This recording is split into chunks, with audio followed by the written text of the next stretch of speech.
Order. Questions for oral answer. Mr. Desmond Chu. Question 1, please. Mr. Speaker, sir, may I have your permission to answer oral question numbers 1 to 18 in today's order paper in my ministerial statement to be delivered later? Is that 1 to 16 or 1 to 18? 1 to 18. Okay, please do. Ms. Rachel Long.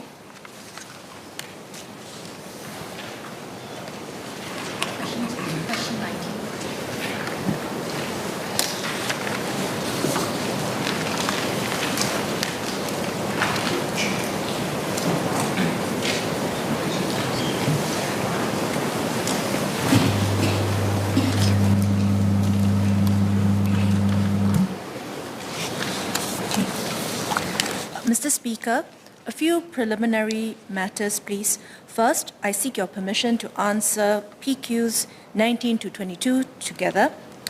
Second, MPs Mr. Don Wee, Mr. Murali Pillai, Mr. Melvin Yong, Mr. Desmond Chu, Mr. Gerald Giam and Ms. Joan Pereira have also filed questions on the same topic, which are scheduled for today and tomorrow.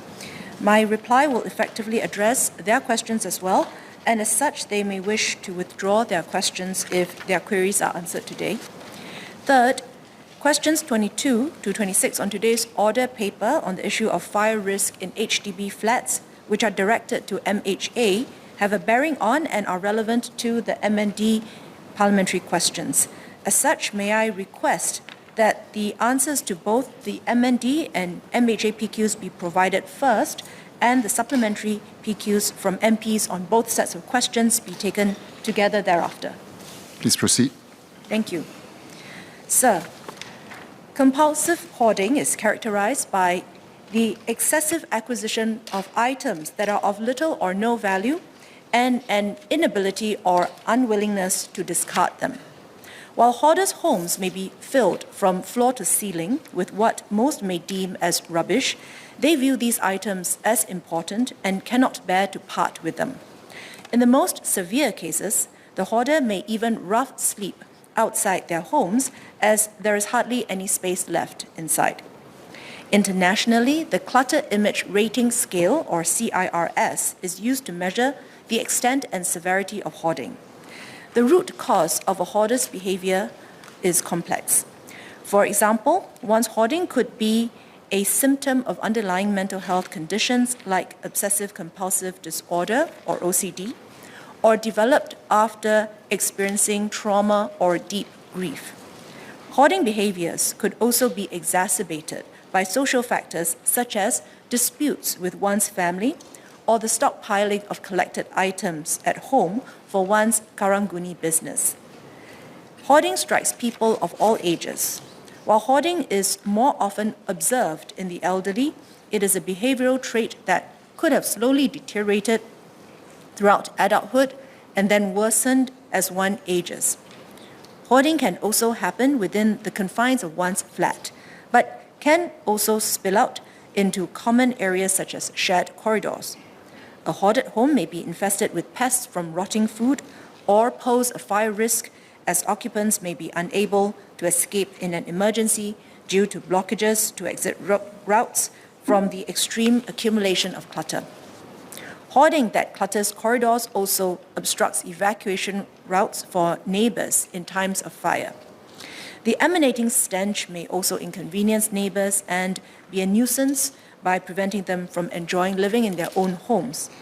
These public health and safety risks and disamenities warrant intervention for the well-being of both the hoarder and the community. The government has taken an interagency approach to address hoarding because of its complexity and potentially fatal public hazards.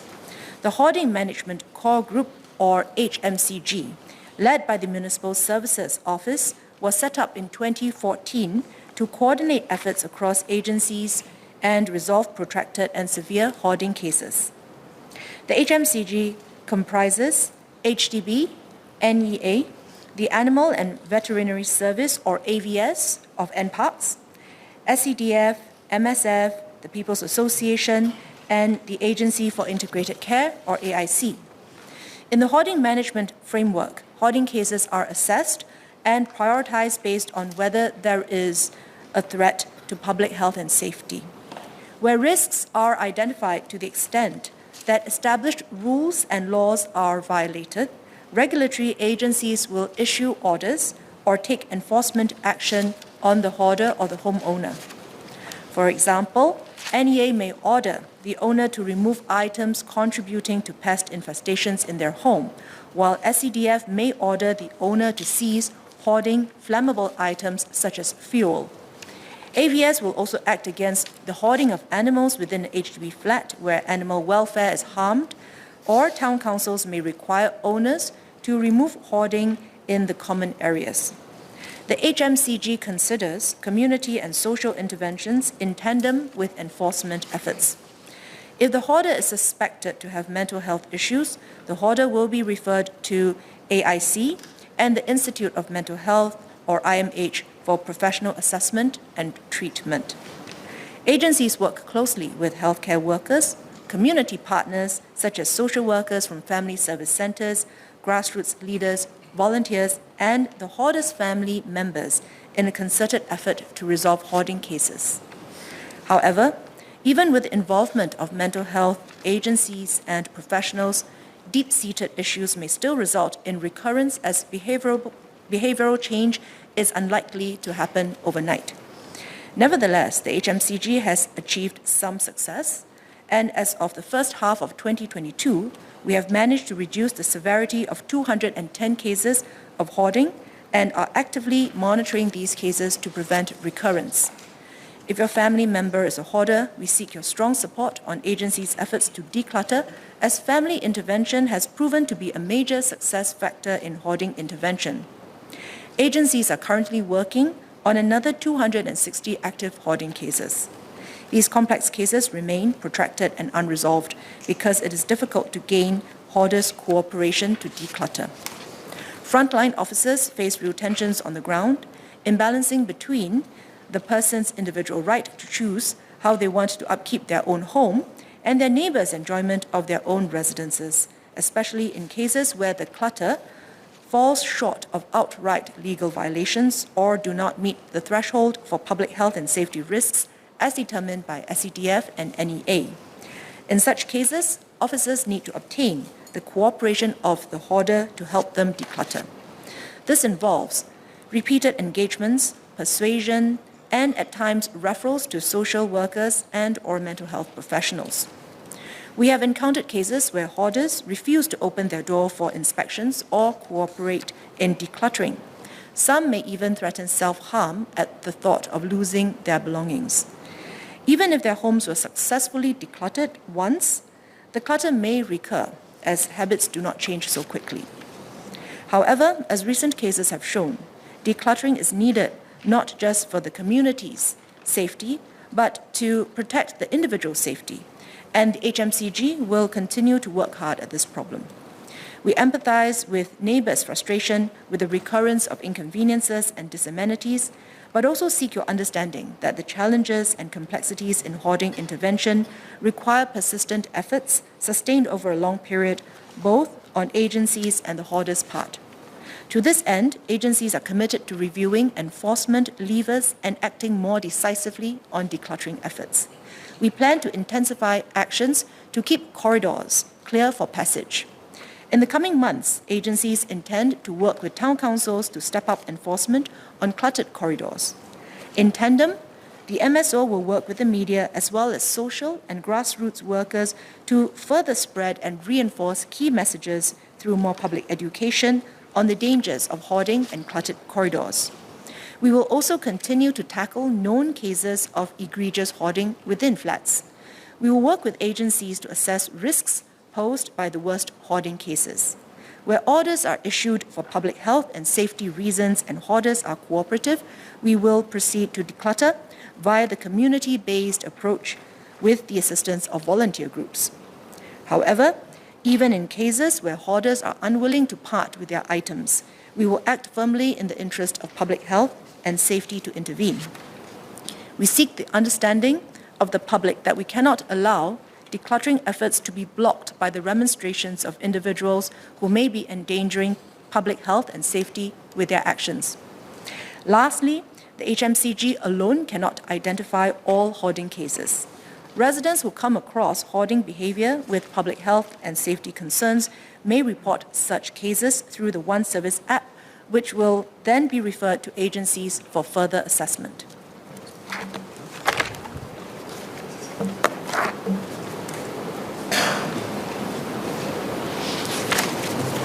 Mr. Lim Bao Chuan. Thank you, Speaker. Oh, sorry.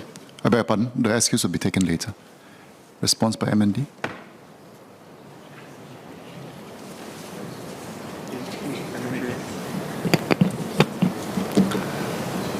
Mr. Speaker, I will address oral questions number 23, 24, 25, and 26. The Home Fire Alarm Device, HFAD, assistance scheme, which provided for free installation of HFADs for all HDB public rental flats on a non-mandatory basis, was completed in June 2021.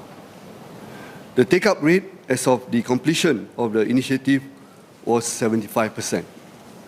HDB will progressively install HFADs in the remaining 25% of public rental flats when their tenants' leases end. The number of fires in HDB estates continues to decrease annually, and the fire fatality rate remains low. MHA does not currently intend to expand the HFAD assistance scheme. Under the Fire Code, every residential unit is designed as a fire compartment to prevent the spread of fire beyond or into the unit. The Fire Code currently requires fire-rated entrance doors for residential units, except where the residential unit faces an external corridor.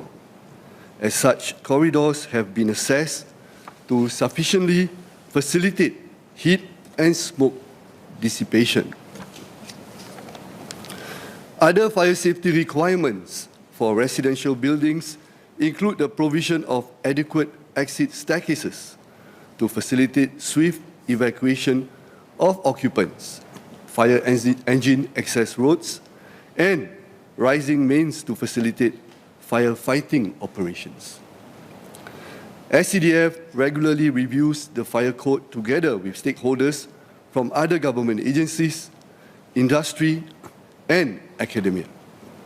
An example of an enhancement would be a requirement for new residential buildings exceeding 24 meters in habitable height to be provided with an apron wall or horizontal ledge on the building facade to minimize risk of vertical fire spread. SCDF is embarking on a trial with HDB, Town Council, and Temasek Foundation to place and maintain one fire extinguisher at a lift lobby of every 2 HDB blocks for use by residents during fire emergencies. SCDF has been educating residents on the use of the fire extinguisher through public engagement programs such as the Community Emergency Preparedness Program and Community Resilience Days. Through these platforms, SCDF encourages residents to install fire extinguishers in their premises on a voluntary basis and also shares information on the locations where hose reels can be found in common areas. Mr. Lim Bao Chuan.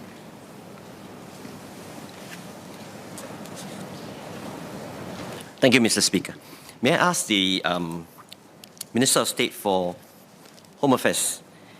Sir, I'm sympathetic to the residents affected by hoarding. I have one such case in my own constituency, and I must say that MND has been very helpful in helping to solve the hoarding issue. However, I'm asking whether can the town councils get better support from SCDF to carry out an assessment of the fire safety every time there's a reported case of hoarding. Also, whether NEA can also come more rapidly to make an assessment of the health risk. Because otherwise, by the town council themselves, it's a big difficulty to try to persuade families affected or hoarders to clear the junk in their house, which, as Seaman had said, represents a health risk as well as a nuisance to their neighbors.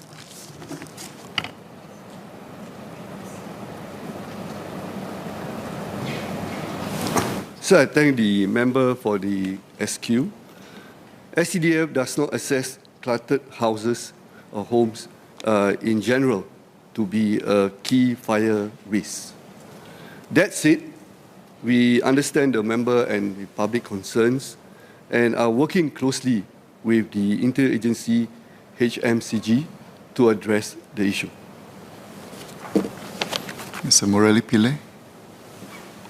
Mr. Speaker, sir, may I ask the Honourable Senior Minister of State, in relation to the approach of involving a number of agencies to tackle hoarding, how would it be expressed in practice? Would the resident know which is the lead agency that would be coordinating the efforts? And how would the resident know in relation to steps that's been taken, and also in relation to the historical matter? Because some of these cases stretch back not just months, sometimes even years. How would the resident be assured that the historical facts are all recorded and being followed through? Thank you.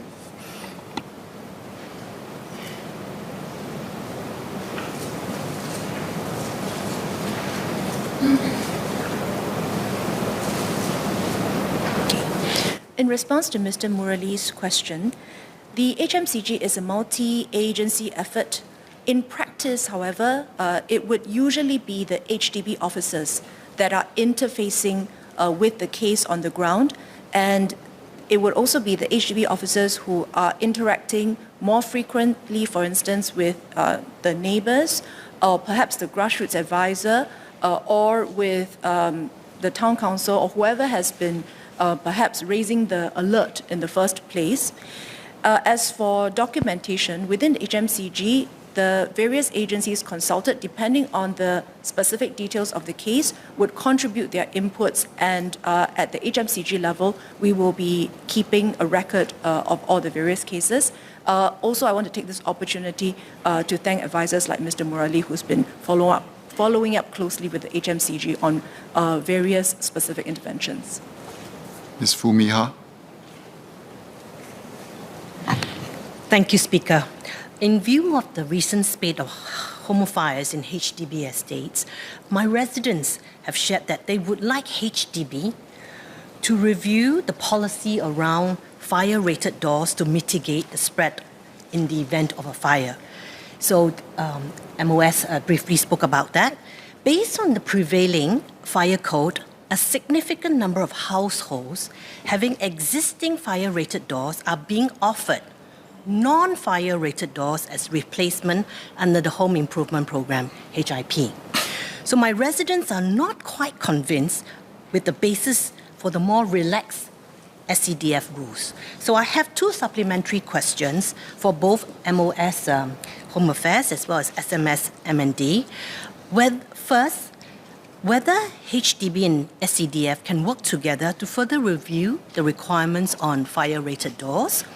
Two, whether residents who prefer to keep the fire-rated doors during HIP will be offered new fire-rated doors, even though the prevailing SCDF fire code does not require a fire-rated door. Thank you. So I thank the member for the SQ. I will address this SQ. So, as explained in my answer earlier, the fire code does not require entrance doors of residential units facing external corridors to be fire-rated, as such corridor facilitate heat and smoke dissipation. So the HIP offers fire-rated doors in accordance with the prevailing fire code. If a unit does not require fire-rated doors under the fire code, HDB would offer non-fire-rated doors under the HIP. We all know that. And then if a unit requires fire-rated door, HDB will offer as such. And So the resident will have the option to change his or her existing fire-rated door to a new at a subsidized, new one at a subsidized cost. Residents may opt to install fire-rated doors even where this is not required under the fire code, but this would be at their own expense. And there is a cost difference between fire-rated and non-fire-rated door. And what is key is that if the fire code does not require fire-rated doors, this additional cost will not be covered under the HIP. So at the end of the day, what we do is we regularly review the fire code, and we work with government agencies, the industry players, as well as the academia, to see how the fire safety aspects remain relevant, and at the end of the day, will also facilitate how we can live together in our home in Singapore. So Gerald Giam. Thank you, Speaker. I know that there's currently a multi-agency approach to hoarding cases, and it often involves engaging volunteers to persuade the hoarders or to help clear the items.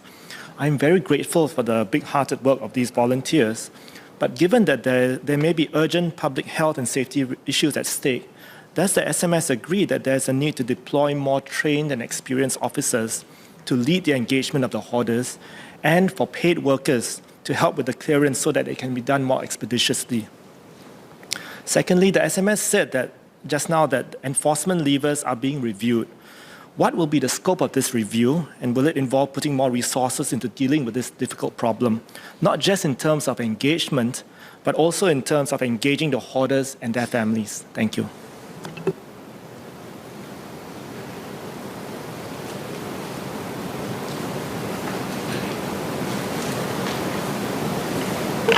Okay.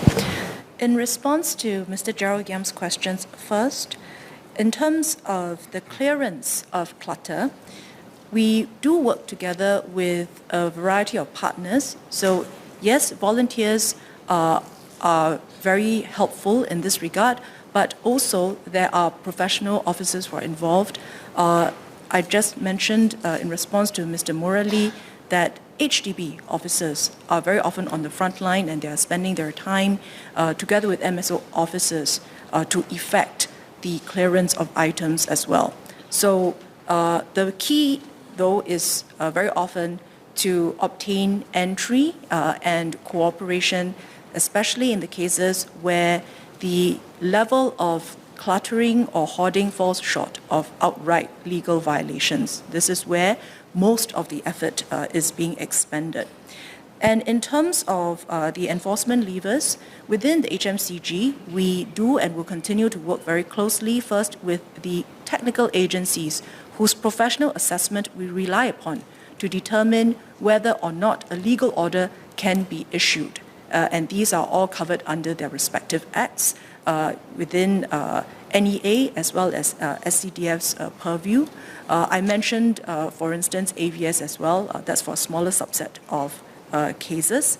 And I think one of the ways in which we can also help the officers on the ground is for there to be more public understanding of some of the complexities of the issue. It's very often not a simple matter of pressing a button and then the decluttering will take place.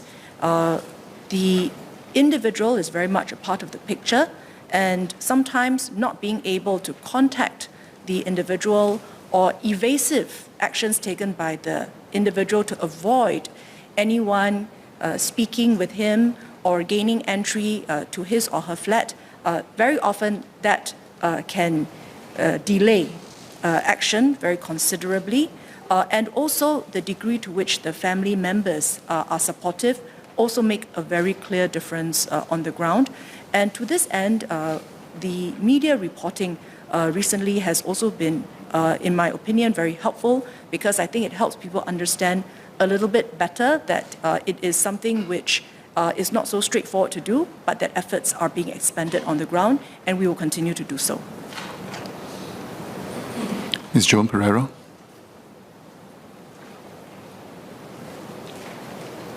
Thanks, Speaker. I have one SQ for SMS SIM-N. I've observed that agencies face extremely great challenges in getting our hoarders, especially those who face mental well-being issues, to cooperate. Can I ask if there could be dedicated mental health or social support resources set aside for cases specifically under the hoarding management framework so that more attention can be given to resolve such cases very quickly? Thank you.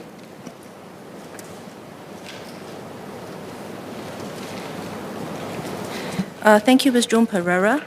On behalf of the MSO, which chairs the hoarding management core group, I would like nothing better than to see more resources being devoted to this issue by all the agencies that are working with us. However, working closely with them, we also understand that there are different professional considerations. For instance, from what we have learned from our mental health colleagues, is that hoarding itself is not an illness or a condition. It is an expression of underlying conditions which can be quite varied. And therefore, in terms of dealing with the root cause, every case is different. So there cannot be a one-size-fits-all approach. And actually, as with quite a number of mental health conditions, it's again not a straightforward issue of prescribing a treatment. Access to the individual, the ability to engage the individual, some awareness or response by the individual, and strong support from the family members are very important, not just in terms of addressing the behavioral manifestation in terms of the hoarding, but also whatever underlying cause could have contributed to this behavior in the first place. So this is something that we will continue to work together with our colleagues from the mental health sector, and broader understanding, as I have explained earlier, would also help, because then it gives our officers more confidence on the ground as they interact with each family or household and address their responses, or sometimes a lack thereof, in their efforts to declutter. Second tiempo. Thanks, sir. I just want to check with MOS, whether SMS, sorry. Is there a time frame to the enforcement order to be taken? I know the case is very complicated. I personally do come across a case, a recent case, after years, of trying. I think apparently still cannot solve, because actually the family members is seeking help, is in the distress, because one of the family members actually have this habit and it poses safety concern to the family. I just want to find out, under such circumstances, what else can the ministry do? Thank you.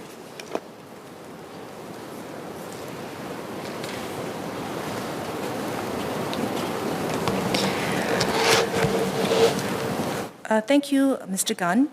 First of all, within the HMCG, we already have a framework, and as I have also shared with members just now, we have managed to see progress in some of the cases. I understand that members, especially those who have witnessed or who have been handling hoarding cases in your own wards, would also like to see more speedy resolution. This is also a goal that we share. Now, in terms of working together with the agencies, we will also seek to have intensified ground actions, because I think it's important that we do the clearance, for instance, of corridors together in a more concerted way, such that there would be first broader understanding of the importance of clear passages. There will also be some increased understanding in hoarding and what are the factors surrounding it. And also, we hope that even for members of the public who may not be living next to someone who keeps clutter, but that, when there are actions that are ongoing, when there's some enforcement, and if there is for instance, some objection on the ground from the person who owns the clutter, we actually seek the members of the public understanding as well that this is something that needs to be done for the greater good. I'll take one last supplementary question, Mr. Liang Eng Hua. Thank you, sir. Wanted to seek clarification from the MOS for Home Affairs. To clarify whether does the SCDF indeed have the authority to carry out enforcement or issue decluttering notices to households with excessive hoarding, as those that pose fire risk? If yes, is the ministry or SCDF stepping up these inspections and issuing such notices? If no, would the ministry consider empowering the SCDF with this authority so that they can ensure fire safety at our residential area? Thank you.